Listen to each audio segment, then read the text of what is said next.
Cheers. Glug, glug, glug. In a minute. This is my promotional mug. Let's talk about politics and religion and do not talk.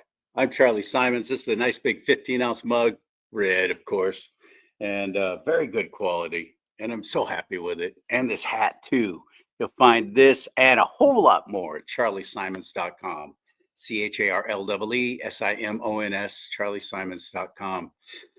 Thank you so much for tuning in. You're here just in time. J.J. Carrell is going to be on my show again. I'm really happy that he was able to come in real quick because there's a lot of stuff going on with the deportation. We're seeing all the protests of ICE trying to remove illegals and lawbreakers and trying to send it back to where they came from at great expense to us. But how necessary is it? I mean, if it was the left, they just go, oh, it's only about 10 million. Let's just give them amnesty. It's okay. We need people to work here anyway, because that's the only way we look at people who are coming in here illegally as manual labor for us, right? That's the attitude. It's insane. It's amazingly racist. And if it were just people from Central and South America who were coming across the border during the 4 years of the Biden reign of terror, I guess you could make your little racist argument, but it wasn't. They're coming in from all over the world, taking advantage of an obvious attempt to shift the voter rolls in this nation. That's all that was. They're not undocumented workers, as they say, instead of illegal aliens, undocumented workers, dreamers. They're all dreamers. They just want the same thing that you have. Well, yeah, and I built and worked for that. So now I'm supposed to just stand back and hand everything over to them. What are you, high? If you're in California, you probably are. And I am. Not high, but in California. So the attitude was just so bizarre to me, and the media covering up and blatantly lying about what was going on. And for the last 25, 30 years, I keep hearing, oh, there's only about 10 million illegals here. It's been the same number. It hasn't changed this, for decades. They keep saying, oh, there's only. Well, let's think about that. The population of 10 million people. What size is that? I think I've heard numbers as high as 20 million, but then I heard J.J. Carroll just 2 days ago say 50 million. And that's when I contacted him. So, buddy, I got to get you on. Let's do that now. It is J.J. Carroll on Do Not Talk. Ready? Hit it.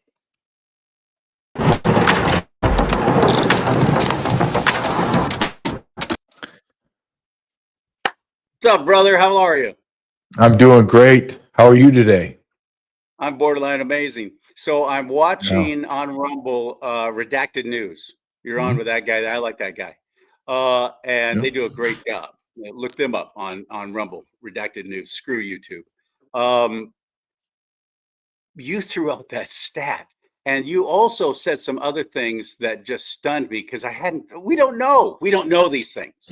We think the Border Patrol is the same as DHS, is the same as ICE. We think they're all working together for the betterment of our nation and getting rid of people here who have become a tremendous drain on our economy, if nothing else.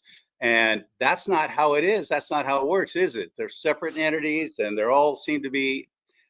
Here's the bottom line of what you said. And then I'm going to turn it over to you, my friend. Educate us. You said it could be working so much better, so much faster, so much more efficiently. And if we're not going to do the things we need to do, this is not going to happen. It's not going to work the way we want. Am I right on my assessment of what you said? You're absolutely correct. I was on with Clayton Morris of Redacted. And I've been asked to with You've been ICE, asked to what? right? And I put quotation around ICE. Hang on, JJ. You froze up. You said, I've been asked to.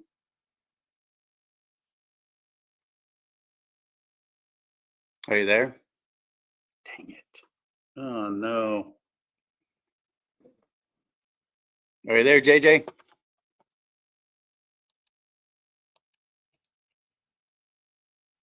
Uh, up to 11 million. We went from 11 million up to about 2018, 2019, and Yale and MIT did a study, and they created an algorithm. They put all the demographic data in this algorithm and ran it 1 million times. And this MIT and Yale, which are not conservative bastions, came out in 2019 and said the average out of a million runs of this algorithm was 22 million illegal aliens were living in America. And everyone agreed to it. So we went from 11 million in 2018 and 2019. Miraculously, it doubled again. We went to 22 million. I know that number to be factually not true, but let's just use it. Under Joe Biden's yeah. administration openly admitted to 18 million illegals coming in. 18 million. Donald Trump now has finally come up to the number of 25 million in the last 4 years. He said that last month. I'm telling your audience that the number in 4 years under Joe Biden was closer or surpassed 30 million. So now we're just kind of splitting hairs, right? So we have 22 million in 2019. I'm not even counting the full 2019 and 2020 data, just 22 million in 2019 and 30 million in 4 years under Joe Biden. So we are in this world of 50 million. At the same time, at the very same time, Marco Rubio comes out 2 months ago or about a month ago and says there are 55 million legal visa holders in America. There is a significant percentage of visa holders every single year that overstay and become illegal aliens. We are using red Solo cups to empty out our flooded basement while someone else on the other side of our house is using a gigantic fire hose and pouring water into our basement. And one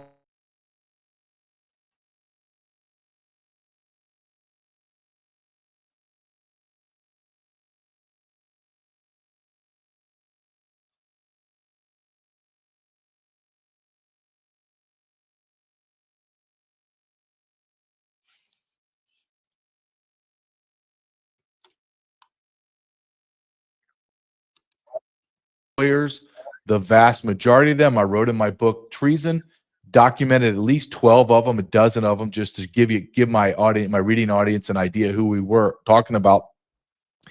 The lawyers inside of ICE and DHS are former activists, immigration defense attorneys, and absolute insane liberals. That's who's running ICE. So when you look at ICE, you take that segment of lawyers away and you look at the operational part of the organizational chart. ICE involves two different and very distinct law enforcement entities. On one side are HSI, Homeland Security Investigators. Think of them as long-term investigative kind of guys that do white-collar crime type of, they're not on the street.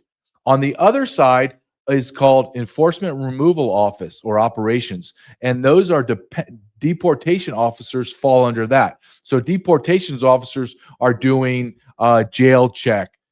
They're actually physically deporting people all across the globe.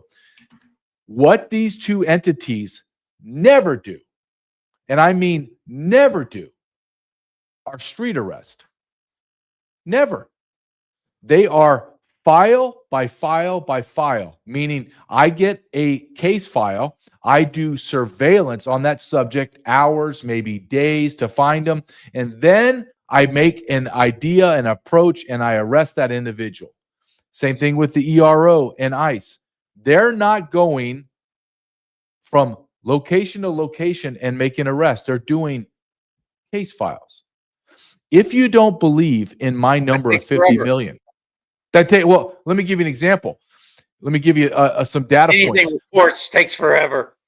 They take forever. You have 6,000, quote, ICE officers. 6,000. You have 50 million illegal aliens that you have to arrest. It's going to take you, if you had no days off, you worked 24 hours a day, and you were the best agents possible, that means it would take us about 150 years to remove all these people. You see the absurdity of it? And I have been saying this I don't like to pat myself on the back, but I'm going to state this openly. I wrote about it. I've given articles. I give speeches on this. I have said from day one, this is inefficient. It will not work. And lo and behold, here we are 10 months later. And guess what? Donald Trump he's fired 2 ICE directors. He is now scraping ICE supervisors from 12 different major cities. And he elevated an obscure Border Patrol chief down in El Centro, who I'm very much a supporter of, Chief Bovino, and put him in charge. This is chaotic. And I'm telling you, I'm a guy that I know the commissioner of CBP, Rodney Scott, respect him greatly. I know a little bit through text messages and shared friends. Tom Homan, great respect. I'm just telling you, I'm just observing the obvious as a guy that's been inside this belly of the beast, ran task forces. HSI guys were attached and were subordinate to me as I ran my task forces. So I know this inside and out. They're not the entity to eradicate illegal aliens from our country. It's not. It's not. I can go through what I believe needs to happen, but what is happening now? No, it's not. It's not working. And we're seeing it through the announcements from Trump, from Stephen Miller, from Tom Homan. It's just not working, man. It's just not working.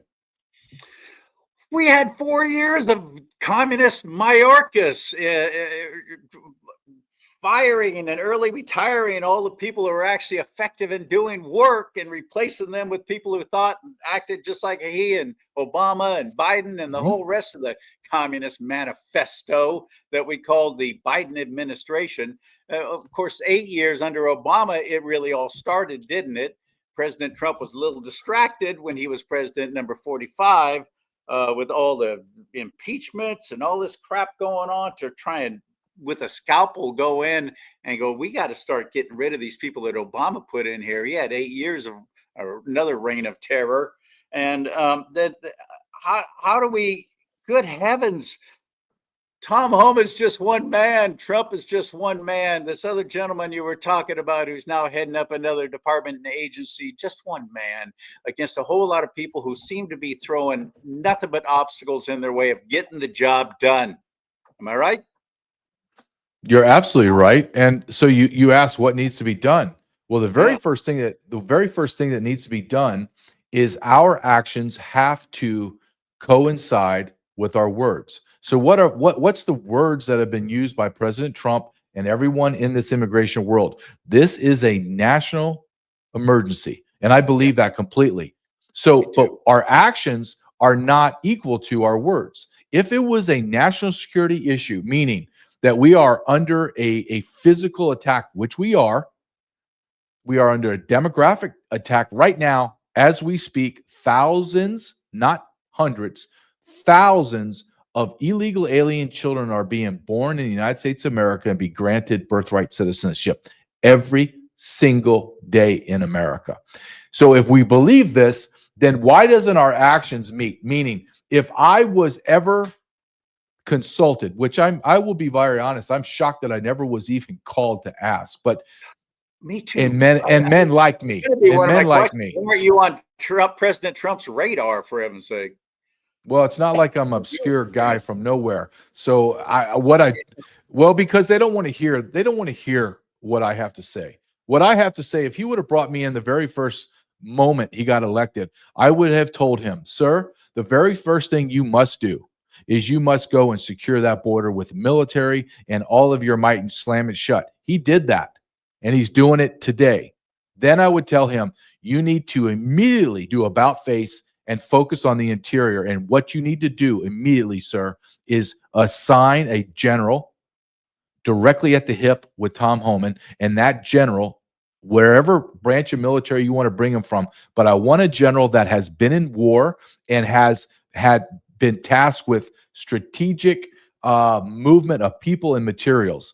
And that person's going to create an apparatus that is going to, every time a Border Patrol agent or ICE agent gets an arrest, to turn it over to that mechanism, and that mechanism moves them to the border, gets them through immigration judges, and then on C-130s that are literally waiting on tarmacs and flying them non-stop out of our country by the tens of thousands a day.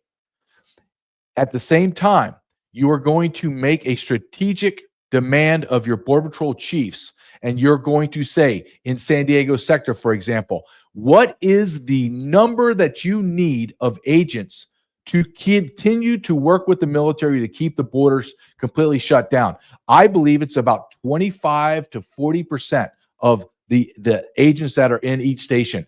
Every other agent then turns around and they march north, eradicating illegal aliens from our country. And the Army and the Marines are attached to these agents because they are going to provide perimeter protection, and they're going to be cross-designated as immigration officials. Anything less than that, you are just being lied to. Here's an idea too. If we're going to send in the military, let's actually supply them with bullets. The National Guard that's been, with great fanfare and consternation going down to the border, they're not even allowed to have ammo in their weapons. It's just so insane.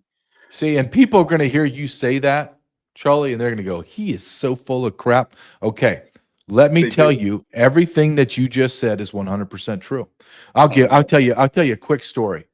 So I'm down on the border as a supervisor, and we have National Guard, California National Guard. California National Guard was deployed to me for many, many years as I was a commander of a task force on the coast. But I'm down on the border, and I'm looking at the National Guard are standing there talking to me. We're talking about the area and what you need to look for. And I look down, and I catch his weapon catches my eye. There's no magazine in his weapon. Nope. And I nudge him, and I, without trying to embarrass him in front of everybody, I said, "Hey, because you're thinking he forgot it." Yeah, he forgot. He forgot to do prep for duty carry. Right? He didn't put a magazine. Right there. Yeah, didn't rack around in. So I pull him aside and say, "Hey, you don't have a magazine in your chamber, and you don't have a magazine in your magazine well." "Oh yeah, we're not allowed to put our magazine in the gun." I said, "Okay, hold on a second. Well, where the hell is your magazine?" And he goes, "Well, it's in my pocket."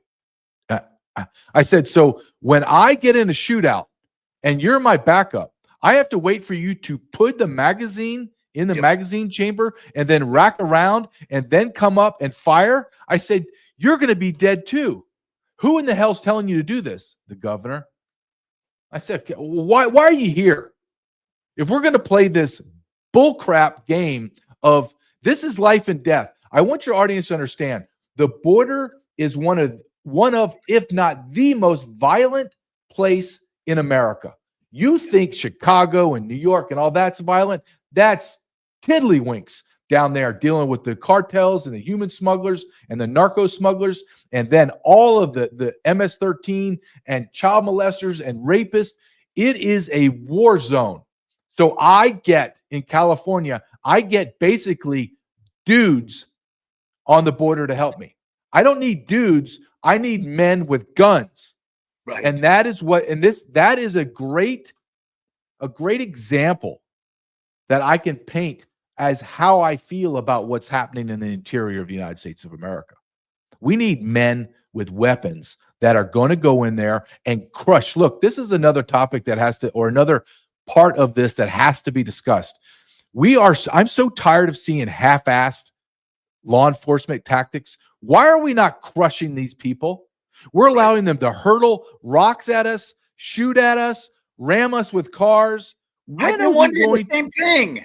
Nobody even gets out. There's nobody around there protecting these vehicles that are being attacked. I've been wondering the same thing. How come there's nobody out there going, "That's it. You even lift up your arm with something in it like you're going to throw. I'm taking you down. You're being arrested. And you're going to be deported." Yeah. If you're not here and if you box me in, I'm going to open the door of my car as fast as I can. I'm coming out with my sidearm or my M4, and I'm killing you. I'm killing you. Because anybody in any realm of law enforcement gets boxed in, you're thinking in your brain, I'm going to die. Holy cow. If I don't get out of my vehicle and start shooting rounds into that vehicle, they're going to kill me, because yeah. nobody does that unless that is a cartel tactic. So do I think it's some stupid ass Karen in Chicago? Or do I think, oh my God, there's a cartel hit because it's $50,000 a head now for law enforcement? I have to, in my brain, think this is a cartel hit. And if I have to kill the stupid purple hair Karen, I don't really care. We need to start acting as if we're men that have a purpose, that we're backed by law, and follow policy and law, and start to act like law enforcement officers. And I'm going to tell you this, and it pains me to say it. When I watch law enforcement today, I'm embarrassed by how they act. This generation of law enforcement are George Floyd and the Ferguson. That is the manifestation of what we're watching today. And that's not just my perspective. Those are agents that are calling me every single day and telling me, boss, you can't imagine how embarrassing it is to work with these bastards that have no idea how to do their job. I've been seeing all these commercials. Work for ICE. Come work for ICE. Come, help America. Step up. Almost like military ads. Looking for, be all that you can be, kind of stuff. I'm in a capacity now in my life, and with my military experience, I actually applied. I went, okay, I'll step up. You know what? I'm going to see how I can help. I just felt so obligated to it. Nothing. I've received zero response back. Not even a, hey, thanks for applying, but we're moving on. Nothing. Well, can I talk to you about that? Because that's very personal to me as well. So I did the same thing. I felt a pull, a call to get back into the fight. And I know people that are very, very high up. And I said, I'm in. Okay, fill out your paperwork. Okay, I filled it out 3 months ago. Hey, you need to hurry up and do your drug test. Okay. Hurry up and do your medical test. Okay. EKG test. Okay. Give me your background, all your resume. Give me all the contacts that I can just do a cursory check. Okay. 2 months ago. Okay. You're hired. Okay, great. I'm going to go work for ICE. Okay. 2 months later, nothing.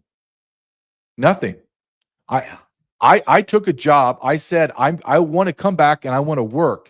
I'm going to go 4 steps where I was in the hierarchy organizational chart of authority and rank. I'm going to go 4 steps down to get back into the fight, go back in. I've been hurt. I have been fought. I have been everything you can imagine in 24 years, and I got out alive.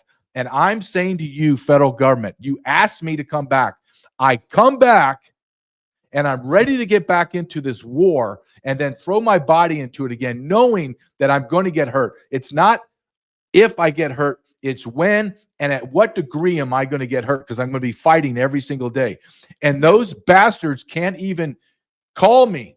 And it's not me, not just me. It is a plethora, numerous amounts of retired men like me that are physically fit, that are ready to get back into the war, that ran task forces, that ran stations, that know how to make arrests, and nobody is hiring us.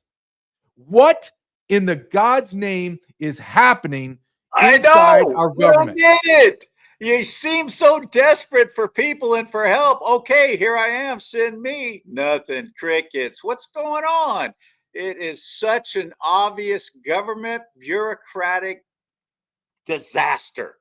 Now, You're right. What is the difference between ICE, Department of Homeland Security? What does ICE stand for again? Remind me. Immigration. Immigration and criminal and customs enforcement. Okay, so customs when enforcement. so when you go, because I don't even know what ICE stands for. But what's the difference between ICE, Department of Homeland Security, and the Border Patrol? And why are they not working together? Does it fall under one command? Or is it everybody scattering everywhere trying to get one thing done and nobody's calling the shots? Because that's what it feels like. Yeah. So ICE is, like I said, Immigration and Customs Enforcement, ICE. So when you look at DHS, think of that as a giant umbrella.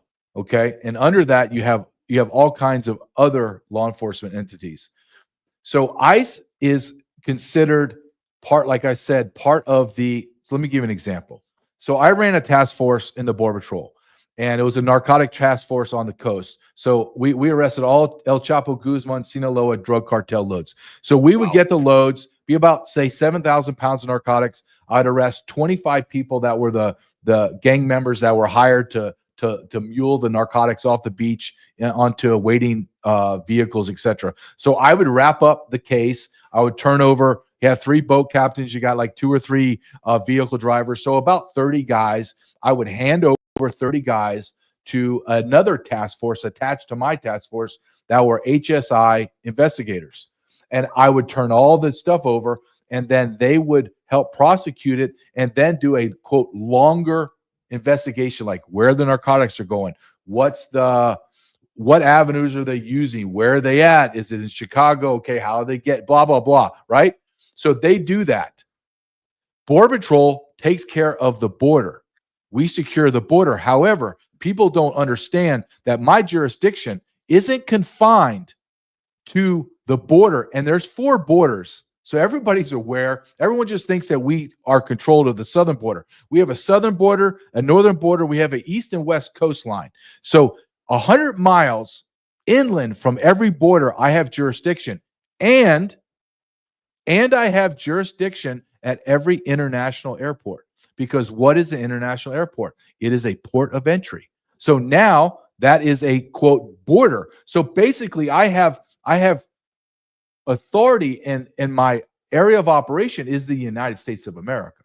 So, and I don't fall under why Border Patrol agents are so important to have on task forces, FBI, DEA, because I'm not tied to the same suspicion rules like probable cause, reasonable suspicion. All I need is mere suspicion, which is the lowest level to make contact with someone. And then I can grow from there, and that opens all the doors. That's why they want Border Patrol on task forces, because I can say, I'm using my mere suspicion. Bam, we got reasonable suspicion. There's something going on. Boom, there's our probable cause. Knock the door down. That's how we use in task forces. So there is a massive difference between the guys at Homeland Security investigators and Border Patrol agents. And here's the biggest thing. The biggest thing is Border Patrol agents do street arrest every single day. Every day that I went to work, I knew the probability was 100% that I was going to be in a physical confrontation and have to fight someone. So when I go, and you see Border Patrol agents now in Chicago, Portland, LA, they're not messing around, my friend. We are on a different level of use of force, meaning we know exactly what the law is, we know what policy is, and we know the use of force continuum, and we're going to use it on you. So when you come and you hit me, I don't hit you back. I destroy you. I don't let fat, obese women and fat, obese men dictate to me how I'm going to arrest them. I'm going to leg sweep you. I'm going to bounce your fat body off that concrete, and then I'm going to pull your arms back like chicken wings. And if they snap, they snap.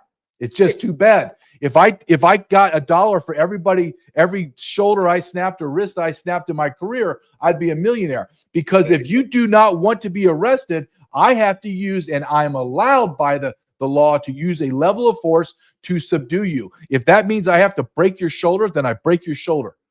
That's the way it is. And some of these people are fighting these ICE agents and ERO guys, and they've never made street arrests. And I want your audience to understand, if you give me just one more second or moment to say this. Of course. An average person that is compliant with the police officer or law enforcement, it is a clumsy exercise to put handcuffs on people. People's bodies don't move that way. People are obese or it's clumsy, right? It's just all they have to do is roll over slightly onto their side, and now they've made it much more difficult for you to. But you know, even if you're compliant, it's very clumsy getting those steel bracelets on someone. Now, when somebody's not compliant, it is 100% impossible to get those cuffs on without paying compliance. And that's what's happening. Guys have no idea how to do this type of work.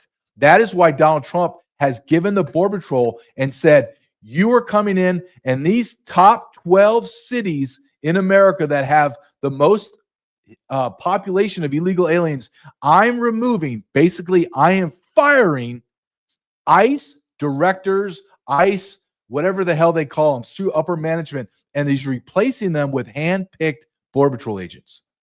Oh, this is great news. That's encouraging to me. Yeah, it is encouraging. And it needs to happen 10 months ago. But I'll take this, right? And Well, if you need anybody else, if we need anybody, forget the ICE, go for the Border Patrol agent. But that's a tough, rough job, as you've described. And I can only imagine. Plus, you're not always stationed in the nicest places to live in the world.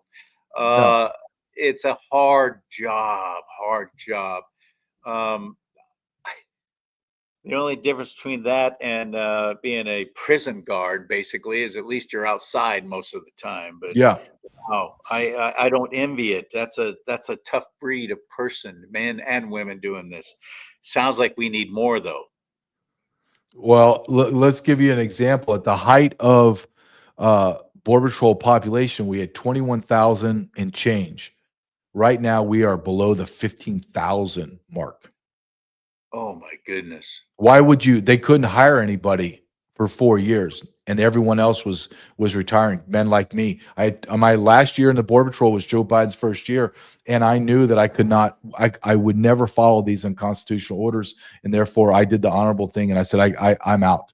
I'm not doing this. I'm not being a part of it. I'm out. And men like me that had incredible operational knowledge and experience left the Border Patrol. So there is a void of operational knowledge that just left without an organic changeover that normal organizations have. It's like if I'm running Google and 20% of Google, which was the top hierarchy that knew everything that was going on, left.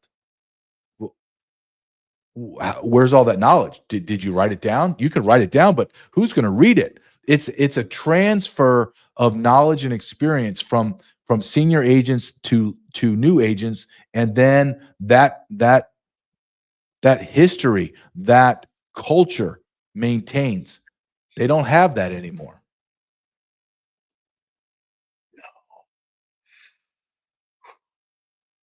Well, do you see light at the end of the tunnel? And if you were calling the shots, you and Tom Homan, President Trump, and you were tasked with let's get these people out of here who have caused so much, if nothing else, if not actual destruction, financial destruction, because it's become such a huge, tremendous drain on all things and in all ways. State of California is freaking broke, but yet they're now championing. They've shut down the government. I really think a lot of this whole shutting down the government thing, though, is to see how many of guys like you they can get to quit, because you're not getting paid. You will get paid eventually, but you're not getting paid now. And if you haven't budgeted and been ready for that, you got a mortgage to make and a truck payment. You're in trouble. What do you do? I really have a feeling that that's a lot of Chuck Schumer and the Democrats' plan, is to try and extend this and keep this going. And now they think it's going to make the Trump administration look even worse with the whole, people are getting SNAP and public assistance are not getting it. What are your thoughts on that? Oh, my hope is this. My hope hinges on this. You have Donald Trump, Tom Homan, Kristi Noem, Rodney Scott, and Chief Bovino. So let's take those 5 top guys and Stephen Miller, the White House senior advisor. All of those people want to be successful. They want to remove all the illegal aliens. So it's not like we have some wishy-washy people. We have people that want to get it done. There needs to be a massive course correction. And it looks like they're trying to do that. I just don't know at what speed they're going to be able to do it. And do they have the right people that are, quote, consultants or advisors, whatever have you want to talk about. But it's obvious that the plan to have ICE do it was wrong. And I've said that from day one. Like I said, I read a book about it. It's not going to work. And I said why it wouldn't work at nauseum, and just sat back and watched it not work. And I applaud Trump. I applaud Tom Homan. I applaud these people. They're going out there. They're fighting. I get it. But it doesn't mean that just because I respect you and have trust in you, that I sit back and see something that's not working and act as if it's working. It's not even me that's saying it's not working. They are doing massive shuffling of the leadership. When they do that, that is the signal that it's not working. I've listened to Donald Trump. I've listened to Stephen Miller. Tom Homan's even come out and said, yeah, this is not enough. We're not being efficient. It's their words, not mine. I'm just telling you from a guy that's been there and done it, understands how these entities work together or don't work together, why it's not working. There needs to be, if I had 60 seconds with Donald Trump, I'd lay it out for him in 60 seconds and say, if I was charged with this from the beginning, I would have hired about 10 guys that I trust immensely, and they would be my cabinet to deal with ICE and Border Patrol, and we would consistently have back and forth and changing course of direction. What do we need? What do we need more of? Blah, blah, blah. I just don't think the right people. Let me put it this way. You mentioned something earlier in our discussion, and I meant to comment on it. The ICE directors, the Border Patrol chiefs, those are the same men and women that facilitated the treason under Joe Biden and Mayorkas. So why would you expect there to be a gung-ho atmosphere and demanding a change? Why? Because we just assume that they cleaned house. They got rid of those people. Nope, they didn't. I know the guys that are in it, and those guys are scumbags. Let me put it to you this way so your audience can even drive this point home even further. There are 20 Border Patrol sectors, north, south, and a couple on the east. So 20 Border Patrol sectors. There's only one chief out of 20 that has gone north and made arrests, and that's Chief Bovino from a small sector in El Centro. Where are the big chiefs? Where's the Tucson chief? I know who he is. He's worthless. The chief in El Paso, the chief in San Diego, all my guys in San Diego, all my supervisors, watch commanders, all my deputy patrol agent charges that I know tell me, I ask them, why are you not in San Diego? Why are you not in the, quote, interior? Well, the chief won't let us. What? That's your AOR, your area of responsibility. Yep, we're not allowed to. Okay.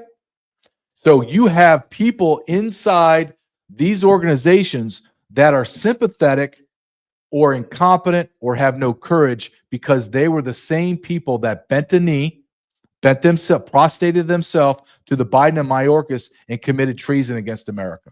Same people. Yep. And they're still there in tremendous positions of power. Mm-hmm. I don't know if I'm encouraged or discouraged after talking to you, JJ, but I do know I want to encourage everyone to read what JJ has written. Tell us about your books. Tell us about where we can find them. No, the best place you can go is just go to my website, jjcarrell.com, jjcarrell.com. Just JJ and CARRELL.com. And Charlie, I'd like to just say one thing is I know that this is a hard topic, and it's no, I take no joy in this. I wish that there was a true mass deportation effort going on, and I would be the greatest champion of it. As I am now, I give accolades to what Donald Trump has been able to do on multiple fronts across our economy, foreign affairs, et cetera, et cetera. I'm just saying this is not working, and everyone knows it. So what are we going to do to change it? And here's the thing. Time is not on our side. No, it is not. And if, God forbid, we do not have a second Republican president back to back, or we lose the House and Senate, it's over with. And if, God forbid, the Democrats take back the House and Senate and presidency, you will see those borders wide open, and you will see our nation crumble. America, which is the plan from the very beginning. Their whole little 16-year plan. That's part of it. That's part of Absolutely. it. I value you so much, JJ, and I really thank you for taking the time to be on my little old show, my friend. And anything I can do to help you, let me know anytime. Great. Thank you so much for having me on. Oh, yeah, buddy. And there you go. jjcarrell.com, Carrell. It's not, most people would think Carroll. There's just so many different ways to spell it. So spell it correctly. And please go there, find out what he's doing, get involved, put some thought into this, because he's completely right. It's imperative that we get this done, and we have a very short window. The midterms are just next year. May God bless you and keep you. May God bless America. But most importantly, America bless God.